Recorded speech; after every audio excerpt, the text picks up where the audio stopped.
I'm walking in a thick, swirling yellow haze. Struck with an overwhelming nausea, I sink to the ground and vomit vicious bile. I'm surrounded by figures that are tall and distorted, almost like shadows on a wall. They have elongated faces and their wide and open mouths scream and cry out all at once.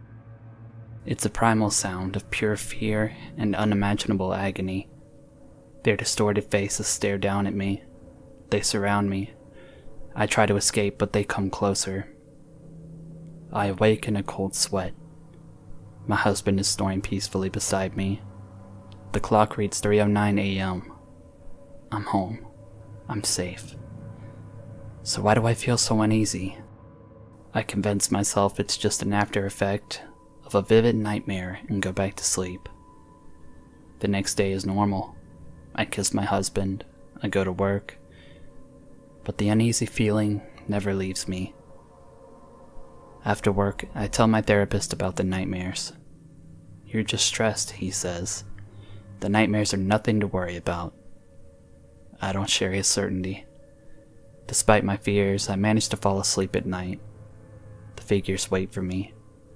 Their anguish is deafening. Stop, stop, I beg. In a voice that sounds like my own, they scream, wake up! My skin and eyes become the yellow haze that surrounds me. I become their jaundiced pain. My hands and arms are yellow as my bile. The shadowy figure reaches out to me again. Hurry. I awake with a shriek, waking my husband. Another nightmare? Freed from my dream, I cling to my husband. See your therapist tomorrow. I suddenly feel sick, but I make it to the toilet. I can't stop shaking. My husband gives me a glass of water. He's no help. Says it's just stress, but something is wrong with me. Physically. He doesn't answer. It's clear that he doesn't believe me. I make an appointment with our family physician. The doctor runs blood tests and says he will get the results tomorrow. They seem unconcerned. I tell them I dream about feeling sick, vomiting. I feel wrong. I'm worried. I'm scared. They prescribe a higher dose of Lexapro, then send me away. I dream again tonight. I touch the back of my head and I have no hair. My cheeks are sunken and my ribcage protrudes.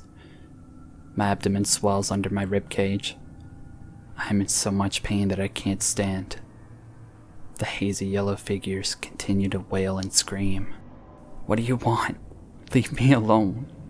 I scream and put my hands over my ears. Nothing drowns out their cries, almost as if the sounds are coming from inside my own body. Suddenly, the creatures move aside in fear as a shadowy black creature enters the circle, crawling on all fours.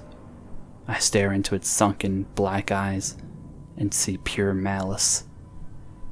It approaches me, extending its gnarled black fingers. I watch in slow motion, in too much pain to resist. It reaches down and touches my swollen abdomen. The place it touches turns black. The creature crawls inside of my abdomen, and the blackness spreads throughout my body until I was swallowed whole. I feel an emptiness, and the world around me fades into nothingness. The cries fade. I awake.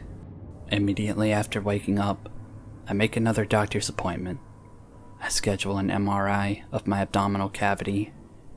The doctors warn over and over that this is an unnecessary procedure and the insurance won't cover it. I give them my credit card. They do the scan.